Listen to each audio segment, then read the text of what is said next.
you got this dude around my kids and you didn't tell me.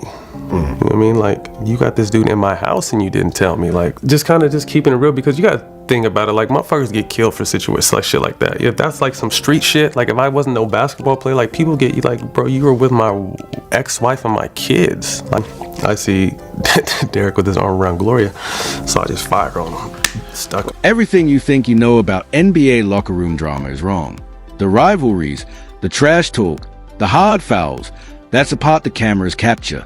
But the real stories begin after the final buzzer, in quiet hotel hallways, private team flights, and the homes where these players try to build normal lives. Because some of the deepest scars in NBA history had nothing to do with missed shots or playoff losses. They were about trust, loyalty, and friendships that shattered when personal lines were crossed. In one infamous case, a broken bond over a teammate's relationship turned into a confrontation so explosive that one player reportedly drove across Los Angeles to confront a man he once considered family. And that story is only the beginning of a side of the NBA the league rarely wants the public to see. You walk down the side of the house and then the backyard opens up a little bit, and as soon as I turn into the backyard, I see Derek with his arm around Gloria, so I just fire on him. Stuck him. What began as a routine custody exchange turned into the moment that changed everything. Sitting in Gloria Govan's car, Matt Barnes watched as a phone automatically connected to the Bluetooth, and an incoming call revealed a relationship he never expected. It wasn't just that his marriage was over, it was who was on the other end of the line. For a player who had spent 15 years in NBA locker rooms, the issue wasn't basketball or even divorce.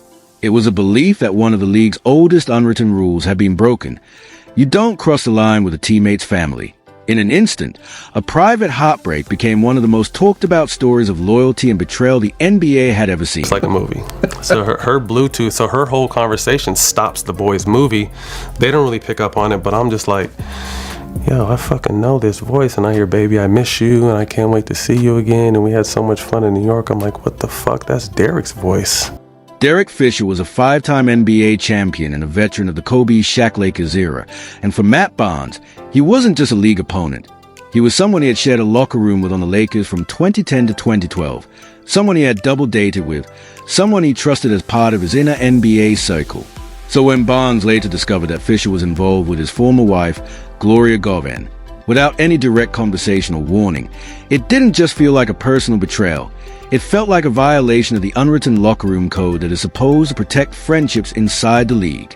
According to Barnes, the situation escalated emotionally when even his own son called him during the fallout, turning what was already a private collapse into something that felt impossible to contain, where family, friendship, and NBA brotherhood all collided at once. I ended up finding more shit out. So then later that night, one of my twins hits me, and he's kind of shook, and he's like the rambunctious twin. Like, he's the one that's always bouncing off walls, and he kind of just, his vibe is off, and he's FaceTiming me, and I'm like, Carter, what's up, bro? He shakes his head, nothing. It's like, well, what's going on? Like, why are you not talking? He just shakes his head, nothing, and then he puts his head down on the couch and puts a pillow over his face, and in the phone, he's like, your friend Derek is over here. And I'm like, no fucking way. Like, this is not real. What made it worse for Matt Barnes wasn't just what had happened, but how he found out. He later described the moment as a complete breakdown of respect, where instead of hearing directly from Derek Fisher, a former teammate he believed should have faced him man-to-man, the situation reached him through his own child in the middle of an already emotional custody moment, turning private life into the delivery system for bad news.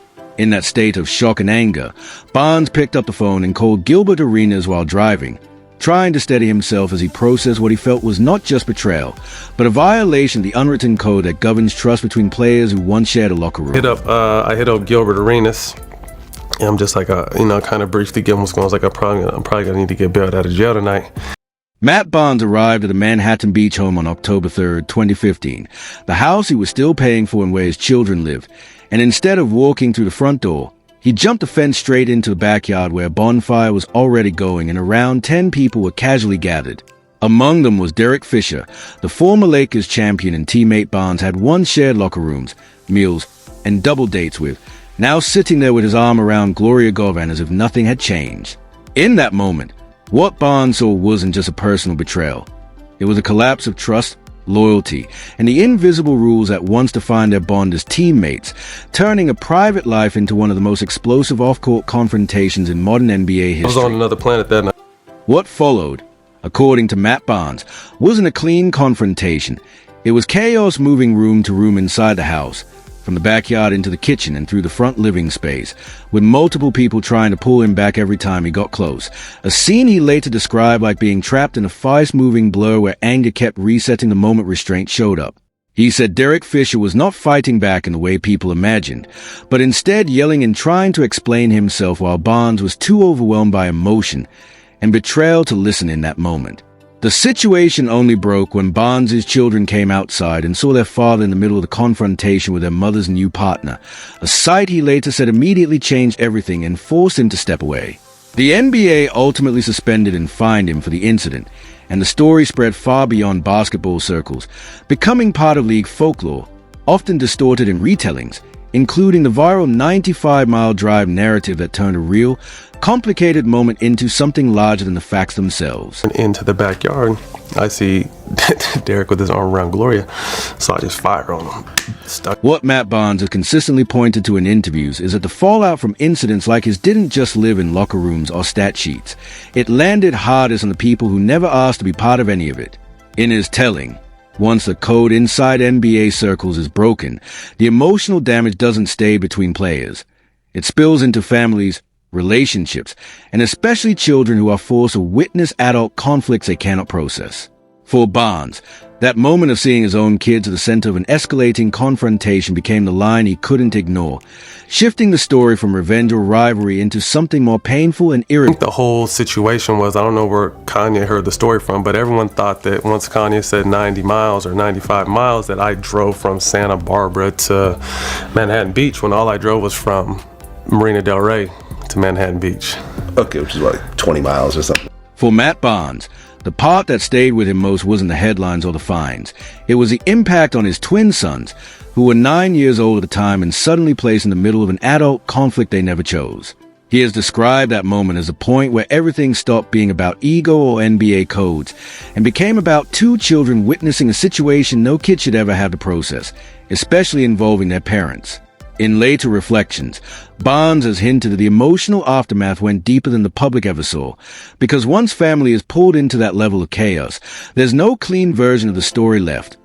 Only consequences that linger long after the league moves on. You got this dude around my kids and you didn't tell me. You know what I mean? Like, you got this dude in my house and you didn't tell me. Like, Which you're paying for, by the way. yeah. Which makes it a little, Right. a little stingier. Right. So I'm just like, and then she cops like a little attitude where like, you can't tell me who I can be with, and hangs up on. In the years that followed, Matt Barnes has said he eventually moved past the worst of the conflict and focused on co-parenting and stability for his twin sons, shifting away from the anger that defined the original incident. Derek Fisher later married Gloria Govan in 2021 and has remained involved in basketball through coaching roles in the Los Angeles area, including at the high school level. Over time, the situation that once defined headlines has been reframed by those involved as something life moved forward from rather than stayed trapped in, with Barnes himself acknowledging in various interviews that priorities change when time passes, children grow up, and the focus shifts from public conflict to private responsibility.